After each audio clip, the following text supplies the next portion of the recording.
शान से जीने वाले की कभी शान नहीं जाती। क्या है? शान से जीने वाले की कभी शान नहीं जाती। वतन पे जान दे दो, कभी जान नहीं जाती। तमन्ना सरफरोशी है तो कभी आन नहीं जाती। गर्व से जय भीम कहो, कभी पहचान नहीं जाती। गर्व से जय भीम कहो, कभी पहचान नहीं जाती।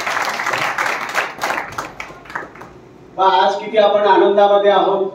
आम्ही फक्त 10 मिनिटे वेळ ठरवला होता फोटोग्राफी करिता, तर आपला जवळजवळ 25 मिनिटे वेळ गेला फोटोग्राफी मध्ये। म्हणजे यावर किती आनंदित आहोत आपण हे आपल्या लक्षात आहे। आणि परिचय सुद्धा एवढा दीर्घ परिचय मी तर नाही ऐकला तरी परंतु ते माझे अतिशय घनिष्ठ मित्र आहेत।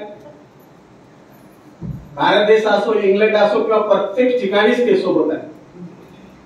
आणि खरोखर बंधू आणि भगिनींनो, तुम्हाला सांगा वाटतं, आम्ही हिमालय प्रदेशामध्ये गेलो होतो। लडाख मध्ये 5 दिवसाची टूर होती। पूर्ण हिमालय प्रदेश, चीन आणि जपानची बॉर्डर पर्यंत पूर्ण त्या हिमालय पर्वतामध्ये भगवान बुद्धाचे विहारे आहेत। पूर्ण दगडी शिळामध्ये कोरलेले अनेक ठिकाणी हिमालय पर्वतामध्ये, म्हणजे 2500 वर्षापासूनची किती महानता आहे भगवान बुद्धाची, आपण कल्पनाच नाही करू शकत। तर प्रोफेसर हेनरी जेम्सनी म्हटलेलं आहे का, keep positive thought in your mind and you can achieve everything.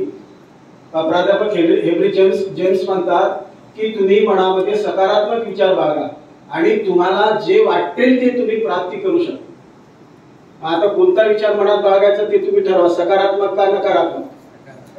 सकारात्मक। त्यांनी म्हटले you will be king of the world, या जगाचे तुम्ही राज्य होऊ शकता। सकारात्मक, मग ते कसं ठरवा तुम्ही सकारात्मक विचार मनात बाळगायचे? ध्यान साधनेमुळे, एरवी जमत नाही। ध्यान साधनेमुळे आपले मन कसे आहे, मनामध्ये कोणते विचार आहेत हे ओळखू शकतो आपण। आणि त्याकरता ध्यान साधना करावी लागते, आहे की नाही? मनाची स्वच्छता करण्याकरता, मन सुंदर करण्याकरिता।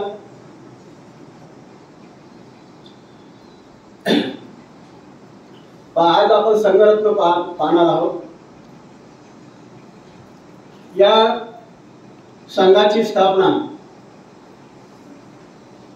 बनते बुर्गेन संघराज्यांनी 7 एप्रिल 1967 ला इंग्लंड मध्ये केलेली आहे आणि आपल्या भारत देशामध्ये 1979 ला। आणि अशा प्रकारे 60 देशामध्ये त्रिरत्न बौद्ध महासंघ धम्मप्रचाराचं कार्य करत आहे। अशा असंख्य केंद्र आहेत, असंख्य धम्मचारी आहेत, धम्मचारिणी आहेत, धम्ममित्र तर असंख्य आहेत। आपल्या भारतामध्ये 35,000पेक्षा जास्त धम्ममित्र आहेत। धम्मचारी आपल्या भारतामध्ये, धम्मचारिणी मिळून एकंदरीत 1200 आहेत भारत देशामध्ये।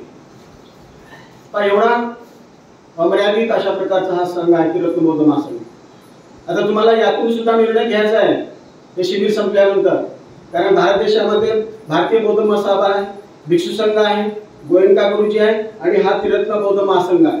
मग कोणत्या ठिकाणी अगदी सुव्यवस्थितपणे धम्माचा प्रचार चालू आहे, प्रसार चालू आहे हे आपण लक्षात घेतलं पाहिजे आणि तशा प्रकारे आपलं जीवन घडविण्याचा आपण प्रयत्न केला पाहिजे आणि बौद्ध धर्माचा प्रचार आणि प्रसार करण्याकरता आपण सज्ज झाले पाहिजे।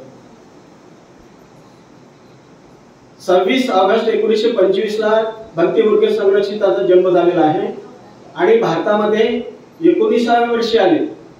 जेव्हा दुसरं महायुद्ध सुरुवात होते 1944 ला, भारतामध्ये आल्यानंतर वायरलेस ऑपरेटर म्हणून नोकरी केली त्यांनी 1 वर्ष।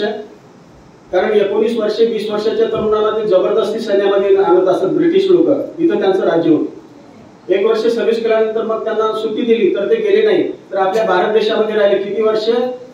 20 वर्ष, 1944 ते 1964। इथे काहीच करता आलं नाही। बौद्ध धर्म म्हणजे त्रिरत्न बौद्ध महासंघाची स्थापना करता आली नाही, म्हणून इंग्लंडला गेले 1964 ला आणि 1967 ला त्या ठिकाणी त्रिरत्न बौद्ध महासंघाची स्थापना केली आणि नंतर भारतामध्ये 1979। डॉक्टर बाबासाहेब आंबेडकरांनी भगवान बुद्ध आणि त्याच्या धम्माचे भवितव्य हा ग्रंथ लिहिलेला आहे 1950 ला आणि त्यामध्ये बाबासाहेबांनी अत्यंत महत्त्वाचे विचार व्यक्त केले आहेत। पहिला विचार त्यामध्ये सांगितलेला आहे बौद्धांचा पवित्र ग्रंथ असावा। दुसरा, भिक्षूंच्या ध्येय धोरणामध्ये बदल केला पाहिजे। कारण भिक्षू म्हणजे आळसाची फौज आहे. हे बाबासाहेबांची वाक्य आहे, तुम्ही प्रत्येकाने वाचन करा. बौद्ध धर्माच्या प्रचाराकरिता कोणत्याच प्रकारचे योग्य प्रकारे कार्य करत नाहीत. ते मठवासी झालेले आहेत, विहारवासी झालेले आहेत आणि त्यामुळे त्यांच्या ध्येय धोरणामध्ये बदल केला पाहिजे. हे दुसरं विधान आहे. तिसरं विधान सांगितलेलं आहे त्यांनी, नवीन धम्मसेवक पाहिजे आहे. आणि चौथं आहे बौद्धांची जागतिक संघटना असलं पाहिजे. मग तिसरा जे आहे नवीन धम्मसेवक आम्ही आहोत. त्रिरत्न बौद्ध महासंघाचे जे सदस्य आहेत ते धम्मसेवक आहेत. धम्मचारी म्हणजे धम्मसेवक, धम्माची सेवा करणारे. आणि जागतिक संघटना आहे त्रिरत्न बौद्ध महासंघ, 60 देशामध्ये कार्यरत चालू आहे. तुम्ही नागपूरला जर गेला असाल ना, त्या ठिकाणी नागलोक आहे जिथे 56 फूट उंच बुद्धाची मूर्ती आहे. कामठीला जाताना बसमधून सुद्धा दिसते, पूर्वेकडे पाहाल 56 फूट उंची बुद्धाची मूर्ती. आणि बाबासाहेब आहेत, बाबासाहेब असे बुद्धाकडे जात आहेत असे रचना केली आहे. अतिसुंदर, गेल्यानंतर पाहू शकतात. तिथे दरवर्षी 200 मुलांना प्रशिक्षण देतात, मोफत धम्म प्रशिक्षण. तरुण तरुणींना 12वी ते पोस्ट ग्रॅज्युएट शिकलेल्यांना 1 वर्षाचं ट्रेनिंग आहे. 1999 पासून चालू आहे ते ट्रेनिंग त्या ठिकाणी नागलोक मध्ये. 1999 तर आता 125 म्हणजे 26 दोन्ही 52 म्हणजे 5200 तरुण तरुणी या भारत देशामध्ये बौद्ध धर्माच्या प्रचार आणि प्रसाराचं कार्य करत आहेत. आम्हाला अगदी ओल्ड म्हाताऱ्या व्यक्तीची गरजच नाही, आता आमच्यासारख्याची गरज नाही. कारण ते जे कोणत्याही जातीचे येऊन त्या ठिकाणी बौद्ध प्रशिक्षण घेत आहेत आणि भारत देशामध्ये बौद्ध धर्माच्या प्रचार आणि प्रसाराचं कार्य करत आहेत तरुण तरुणी. अशा प्रकारे पायाभरणीपासून बौद्ध धर्माच्या प्रचाराचं कार्य सुरू आहे. 2016ला आम्ही इंग्लंडमध्ये गेल्यानंतर त्या ठिकाणी ते जे तिथले जे धर्मचारी आहेत ना, घरी राहत नाही. त्यांनी नोकरी सोडून दिल्या सर्व आणि एक केंद्र स्थापन करतात आणि तिथे 25 धर्मचारी राहतात. रात्रंदिवस धर्म अभ्यास करतात, ध्यानसाधना करतात आणि प्रचाराला जातात. स्त्रियांचं एक केंद्र पाहिलं आम्ही, 25 धर्मचारी तिथे त्या केंद्रामध्ये राहतात. रात्र आणि दिवस अभ्यास करतात, ध्यानसाधना करतात आणि प्रचाराला जातात बौद्ध धर्माच्या प्रचार. आपल्याकडे आहे का? आता 2च दिवस झाले तर घरी जाण्याची उत्सुकता चालू झाली अशी मनामध्ये, आहे की नाही? गृहत्याग आपला म्हणजे आपला गृहत्याग कसा ठिसूळ आहे की नाही? त्यांनी नोकरी, घरदार सगळं सोडलं. पण अशा प्रकारची कृती भंते मुरगेर संरक्षितांनी केलेली. मग तो 1950चा लेख त्यांनी वाचला भंते मुरगेर संरक्षितांनी आणि त्यांच्या मनात विचार आला बाबासाहेबांची भेट घ्यायची. मग 1952ला राजगुरू या ठिकाणी भेट घेतली बाबासाहेबांची. ते जेव्हा जातात तेव्हा अगोदरच 25 लोक शिष्टमंडळ येत असते, प्रत्येकाच्या हातामध्ये पुष्पहार असतात. बाबासाहेबांचं स्वागत करण्यासाठी ते शिष्टमंडळ आलेलं असतं. बाबासाहेब येतात तिथे, अतिशय रागीट नजरेने त्यांच्याकडे पाहतात. मग त्यांचे जे पुष्पहार हात वर होते ना, आपोआप खाली येतात. म्हणजे त्यांनी अर्थ समजून घेतला, कारण माझा पुष्पहाराने स्वागत करता कामा नये.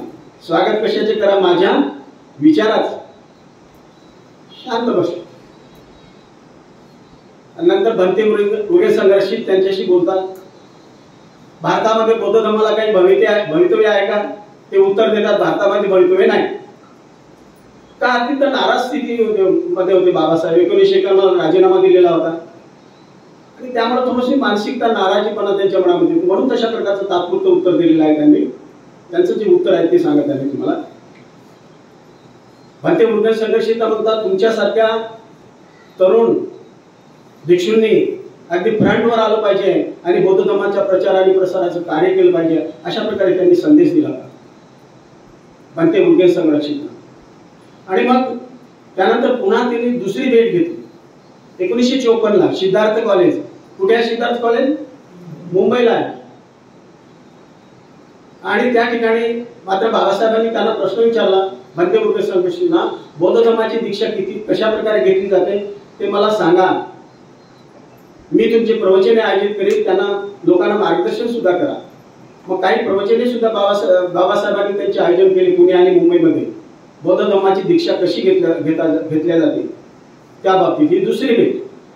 त्यानंतर तिसरी भेट झाली 1955ला, 1956ला 15 नोव्हेंबर 1956ला तिसरी भेट. 15 नोव्हेंबर 1956 56 म्हणजे महापरिनिर्वाणाच्या अगोदर किती ते 6 आणि 15 दिवस म्हणजे 21 दिवस अगोदर बाबासाहेब अत्यंत थकलेले होते. यांच्यासोबत 50 भिक्षू असतात, तरुण भिक्षू 50, आणि तिथे मग बसायला जागा नसते. मग बाहेर त्यांचे जे अलीपूर रोड आहे ना दिल्लीला, त्या ठिकाणी हिरवळीवर ते आयोजन करतात बसण्याचं. आणि मग बाबासाहेबांना चालता येत नाही. डॉक्टर सविता आंबेडकर आणि नानकचंद्र तू यांच्या मदतीने तिथपर्यंत येतात. कसे खुर्चीवर बसतात, बसता येत नाही. डोकं सुद्धा मग त्यांनी त्या टेबलवर ठेवलेलं होतं, बसता येत नव्हतं. अतिशय म्हणजे थकलेले होते वार्धक्यामुळे. आणि मग बाबासाहेबांना खूप उत्सुकता असते मनामध्ये त्यांच्याशी संभाषण करावं, बोलावं, परंतु बोलता येत नव्हतं जास्त. आणि त्याही स्थितीत ते काय म्हणतात, something is to be done, something is to be done. बौद्ध धर्माच्या प्रचाराकरता मला आणखी खूप काही करायचं, आणखी खूप काही करायचे, अशी ती वाक्य फुटतात मनामध्ये. म्हणजे त्याचा अर्थ त्या बोधिसत्वापासून या नवीन बोधिसत्वाने संदेश घेतला आणि नंतर मग यांनी त्रिरत्न बौद्ध महासंघ स्थापन केलेला आहे. आणि अशा प्रकारे जागतिक हा त्रिरत्न बौद्ध महासंघाचं कार्य 60 देशामध्ये सुरुवात आहे.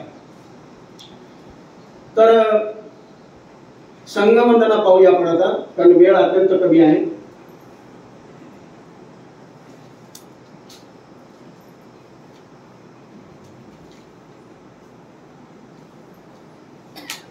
सुपटिपन्नो भगवतो सावक संघो,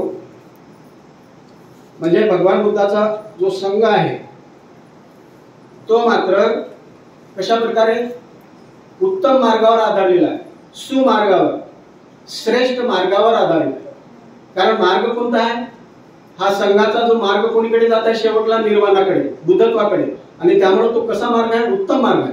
सुपटिपन्नो भगवतो सावक संघ.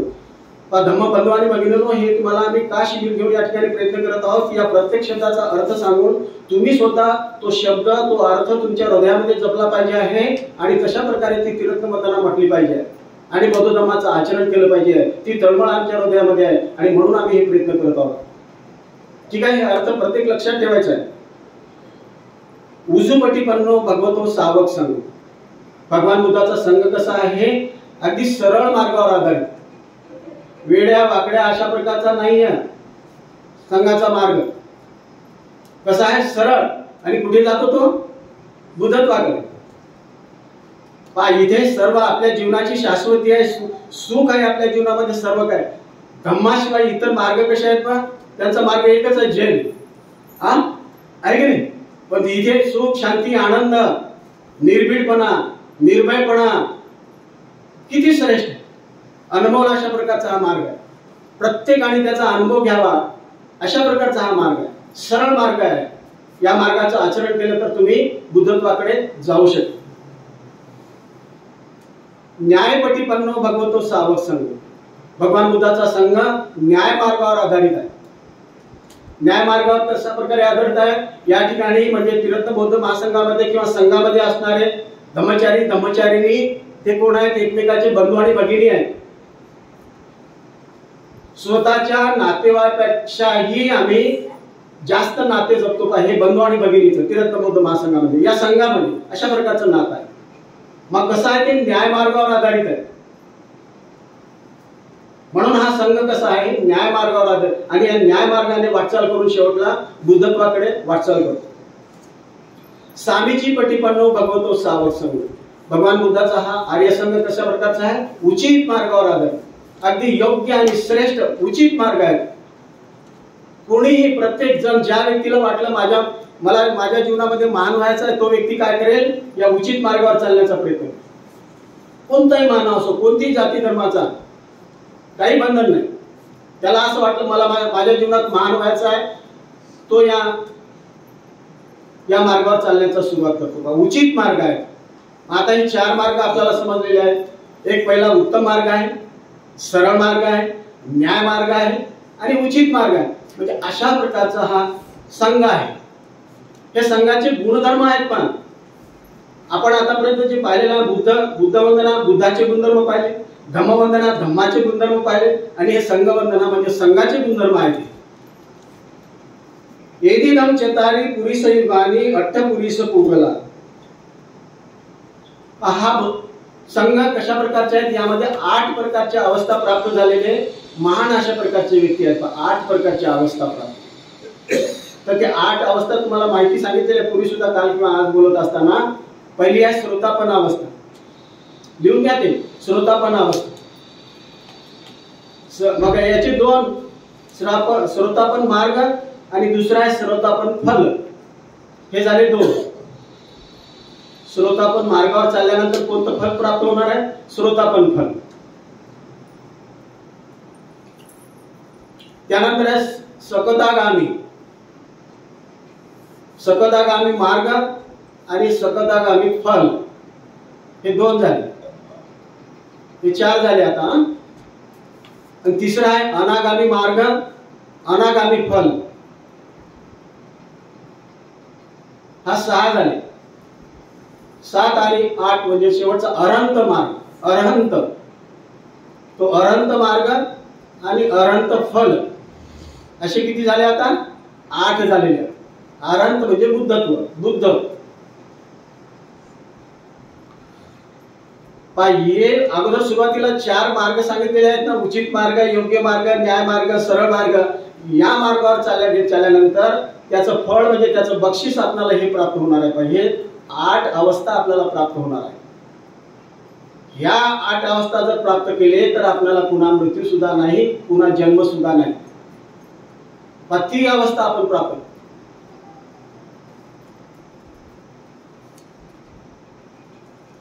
हे संपूर्ण मानव या पृथ्वीतलावर आहेत ना, त्यांना 84 लक्ष योनीतून जन्म घ्यावा लागतो. आणि शेवटचा जन्म मानवाचा आहे, शेवटचा. आणि तो जन्म जर आपण दिन गवाय खाय के, रात गवाय सोय के, गौडी बदले आमुलसा, तर असं होईल. दिवसा आपण जेवण करून दिवस घालवला, रात्रीला झोपून दिवस घालवला, आणि अतिशय अनमोल अशा प्रकारचं जीवन जे आहे त्याला कवडीमोड करू शकतो. आपण जर जागृत नसेल तर, समृद्धीमान नसेल तर, मग आपल्याला समृद्धीची गरज आहे. समृद्धी कशातून प्राप्त होते? ध्यान साधने. या 8 अवस्था प्राप्त होतात. आपण सर्वात जगातील सर्वात श्रेष्ठ मानव होऊ शकतो. आणि हे संपूर्ण संशोधन आपल्या पुढ्यात आणून ठेवलेलं आहे. आपल्याला फक्त त्या मार्गावर चालायचं, काहीच करायची गरज नाही. किती सोपं आहे की नाही? अशा प्रकारचा हा आर्य संघ आहे. मी तुम्हाला भिक्षू संघाबद्दल सांगत नाही, हे लक्षात घ्या. कोणाबद्दल सांगत आहे? आर्य संघ. भगवान बुद्धाच्या काळामध्ये असणारा संघ तो आर्य संघ होता. यामध्ये अरहंत होते सर्व भिक्षू. अरहंत अवस्था प्राप्त केली, उच्चतम अवस्था प्राप्त केली.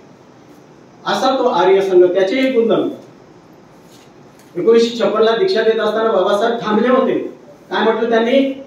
मी दीक्षा घेणार नाही. का? कारण मी या संघाला शरण जाणार. बुद्धम शरण गच्छामी, धम्मम शरण, संगम शरण गच्छामी म्हणणार नाही म्हटले. थांबले. सर्वजण आश्चर्यचकित झाले. कोणालाच उत्तर द्यायचं सूचना. उचंद्रमणी शांत बसले. काय करायला पाहिजे आता? बाबासाहेबांना कोण समजून काय तिथे? मग तिथे तो गोडबोले, त्यांचा सचिव गोडबोले नाव, कामतीचा आहे, तरुण होता तो, 35 वर्ष. तो म्हणतो बाबासाहेब काना सांगतो नाही. बाबासाहेब तुम्हाला हा जो सध्या भिक्षू संघ आहे ना, त्यांना शरण जायचं नाही. कुणाला शरण जायचं? आर्य संघाला. मग तेव्हा तो प्रश्न सुटला. मग बाबासाहेब कोणत्या संघाला शरण गेले? आर्य संघाला. कारण सध्याच्या संघाविषयी त्यांचे कोणते विचार होते हे सांगितले तुम्हाला. अळसाची फौज आहे. कारण बाबासाहेबांनी स्वतः अनुभव घेतला. नेपाळ, ब्रह्मदेश, श्रीलंकेला गेले ते स्वतः कशा प्रकारचा भिक्षू संघ कार्य करतो. तिथे गेल्यानंतर अतिशय महान अशा प्रकारची पब्लिक जमलेली होती श्रीलंकेमध्ये. बाबासाहेब सुद्धा तिथे उपस्थित राहतात. अगोदर जाऊन सर्वजण उपस्थित झाल्यानंतर काही वेळाने एक भिक्षू आला त्या ठिकाणी. आल्याबरोबर मग त्याचे पाय धुतले, पाटावर बसायला सांगितलं आणि फक्त एकच ओळ त्यांनी म्हटली, प्रवचन, आणि लवकरच चालले. हा प्रत्यक्ष अनुभव बाबासाहेब. असा जो भिक्षू संघ आहे जो म्हणजे प्रत्यक्ष प्रचार आणि प्रसार करणारा बौद्ध धर्माचा करता अयोग्य आहे, हा विचार त्यांच्या मनामध्ये आला. म्हणून नवीन धम्मसेवक पाहिजे आहे आणि बौद्धांचं जागतिक संघटन पाहिजे आहे, हा विचार त्यांनी बोलून दाखवलेला आहे. भगवान बुद्ध आणि त्यांच्या धर्माचे भविष्यामध्ये आपण प्रत्येक जण वाचन करू शकता. त्यामध्ये त्यांचे विचार त्यांनी व्यक्त केले आहेत.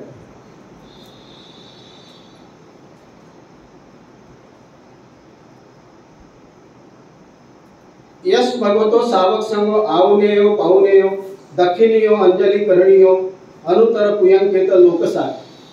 मग अशा प्रकारचा हा संघ जो आहे हा अतिशय स्वागत करण्याकरता योग्य आहे, अभिनंदन करण्याकरता योग्य आहे आणि त्यांना दक्षिणा देण्याकरता ते पात्र आहे, त्यांना दान देण्याकरता पात्र आहे.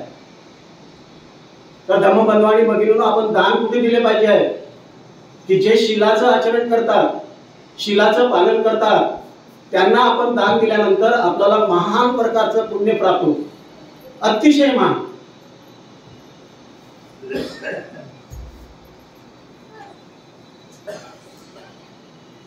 या अनाथ पिंडकाने कोणतं जेतवन दान दिलेलं होतं, तरी परंतु भगवान बुद्ध म्हणतात अशा प्रकारे विहार बांधून देणं, दान देणं हे वगैरे वगैरे याही पेक्षा सर्वात श्रेष्ठ काय म्हणतात, मेत्ता भावना. या सर्वापेक्षा सुद्धा आपण मेत्ता भावना या ठिकाणी केलेली आहे.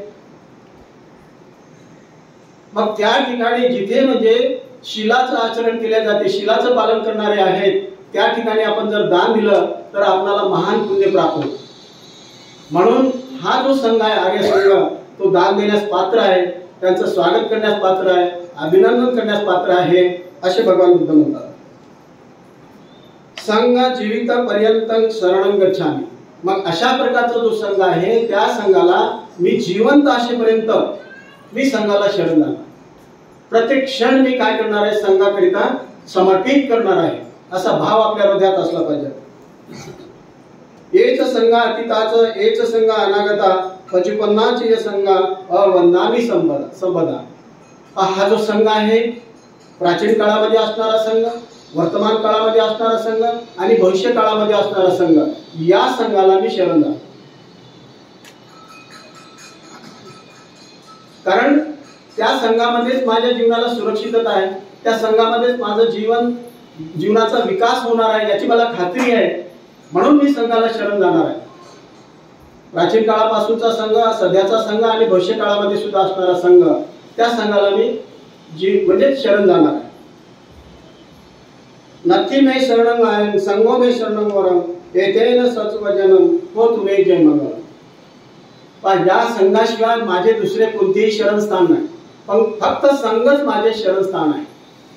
मग आता आपल्याला मनात विचार करायचा, कल्पना करायची की आपल्या काही घरी आहे का स्वयंपाकघरामध्ये किंवा कुठेतरी काही इतर देवी देवता, तर त्या मात्र आपण कधीच ठेवता कारण नाही. कारण एकच शरणस्थान असलं पाहिजे आपल्या जीवनामध्ये, ते म्हणजे संघ, बुद्ध धम्म संघ, तेच आपले शरण असले पाहिजे. त्याशिवाय इतर काही असता कामा नये.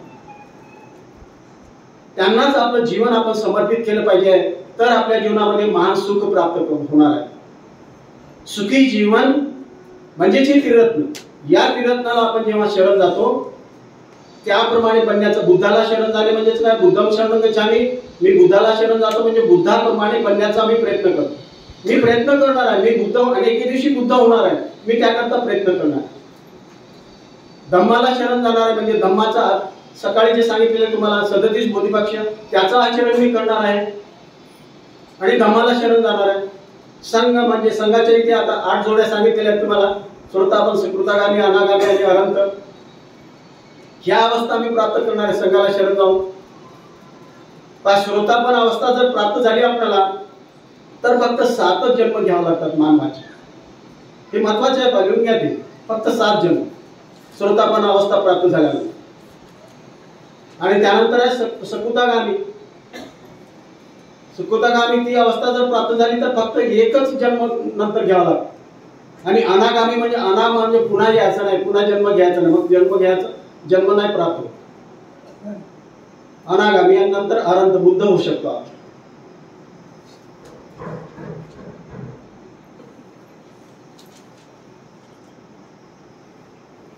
उत्तमंगेन वंदे संघंच त्रिविधम वरम संगेयो करितो दोषो संगो खमतु ममान.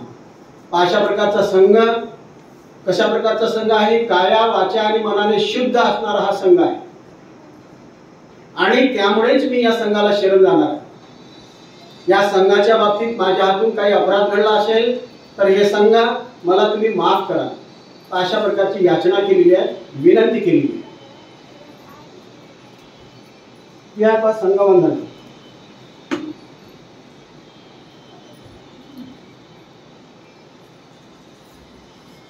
संघाचं स्थैर्य कायम राहण्याकरिता भगवान बुद्धांनी काही 50 के 60 तत्व सांगितलेले आहेत पहा. त्यापैकी भंती उर्गे संघ रक्षितांनी फक्त 5 तत्व सांगितलेले आहेत, ते पाहूया.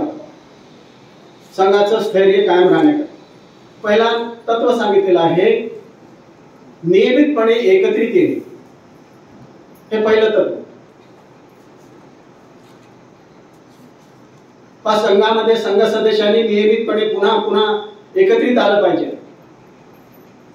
का? कारण एकत्रित आल्यानंतर मैत्री निर्माण होणार आहे, एकमेकांमध्ये मैत्रीचा विकास होणार आहे.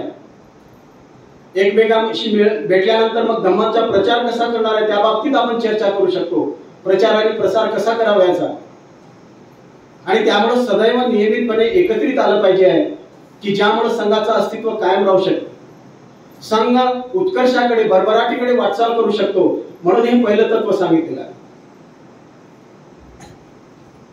दुसरं तत्व सांगितलेलं आहे की एकत्रितपणे निरोप घेणे, एकमेकांचा निरोप घेणे. आपण जर शिबिराकरता एकत्रित आलो,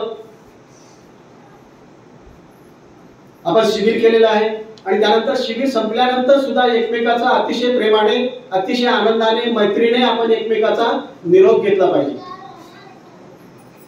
का आणि कशा करता? पुन्हा नंतरच्या मीटिंग करता एकत्रित येण्याकरता, बंधू आणि भगिनी म्हणून, आहे की नाही? मग अशा प्रकारे नियमितपणे एकत्रित येणे आणि त्यानंतर नियमितपणे निरोप सुद्धा घेणे एकमेकाचा. हे दुसरं तत्व. म्हणजे नियमितपणे काय केलं पाहिजे? एकत्रितपणे एकोप्याने आपण निरोप सुद्धा एकमेकाचा घेतला पाहिजे आणि पुन्हा नंतरच्या शिबिराकरिता, नंतरच्या कार्यक्रमाकरिता आपण सज्ज झालं पाहिजे. कारण का? तेवढी आपली मैत्री विकसित झालेली असते. त्रिरत्न बौद्ध महासंघामध्ये काही कोणाला बोलविण्याची गरज नसते. दर 8 दिवसाला वर्ग असतात. तुमच्या अमरावतीला जवळजवळ 500 धम्ममित्र आहेत, 60 ते 70 धम्मचारी आहेत आमच्या केंद्रावर. काही सांगण्याची गरज नाही, आपोआप येतो. वेळेच्या कार्यक्रम सुरुवात. अशा प्रकारे म्हणजे एकत्रितपणे आपण एकोप्याने, मैत्रीने निरोप घेतला पाहिजे. त्यानंतर तिसरं तत्व, धम्माच्या आचरण करण्यामध्ये जे पुढे आहेत किंवा आपल्यापेक्षा जास्त ज्यांना अनुभव आहे धम्माचा, तर त्यांचा मानसन्मान केला पाहिजे, त्यांचा आदर केला पाहिजे. हे तिसरं तत्व. आपल्यापेक्षा ज्यांना धम्माचा जास्त ज्ञान आहे, जास्त अनुभव आहे, त्यांचा आपण मानसन्मान केला पाहिजे. का केला पाहिजे आहे? कारण त्यांच्याकडून आपल्याला धम्माचं ज्ञान प्राप्त होणार आहे, धम्म शिकायला मिळणार आहे आपल्याला. आणि जर अशी कल्पना करा आपण त्यांच्याशी मानसन्मान नाही केला तर धम्म आपण ऐकायला मिळेल का? मिळणार नाही. भगवान उद्धव तर असे म्हणतात, एखाद्या वेळेस अशी परिस्थिती येईल की म्हणजे धम्माचं एखादा अक्षर ज्यांना माहिती आहे असं सांगणारा एकही व्यक्ती भेटणार नाही. एखाद्या राजाने म्हणजे हातीवर बसून तो मेसेज पाठवला, संदेश पाठवला, म्हणजे धम्माविषयी कोणाला काय माहिती असेल तर त्याला अतिशय महान बक्षीस देण्यात येईल. तर तथागत बुद्ध म्हणतात कदाचित, कारण शिष्य जर आळशी असेल तर तो धम्म लोप पाहू शकतो. विद्वान नसतील शिष्य तर धम्म नाहीसा होतो. आणि त्याकरता मग किती लाखो रुपयाचं बक्षीस मी अर्ध राज्य देईल, परंतु धम्माविषयी मला माहिती सांगा तर कोणी सांगायला भेटणार नाही म्हणतात. आणि म्हणून त्याकरता काय केलं पाहिजे म्हणतात की धम्माचं आचरण करणारे आणि धम्माचा आपल्यापेक्षा जास्त अनुभव असणारे जे मानव आहेत त्यांचा आपण मानसन्मान केला पाहिजे. हे तिसरं तत्व. त्यामुळे संघाचं अस्तित्व कायम राहू शकेल, धम्माचं अस्तित्व कायम राहू शकेल. चौथं तत्व आहे पहा की आपल्याकडे जे काही आहे ते आपण एकोप्याने वाटून घेतलं पाहिजे.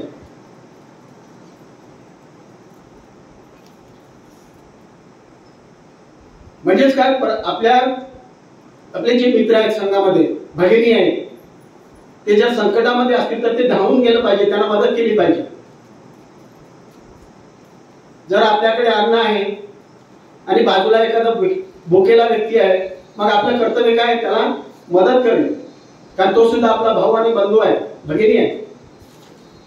मग जे काही आहे आपल्याकडे, पैसा असेल आपल्याकडे, तर काही मदत आपण त्यांना सुद्धा केली पाहिजे.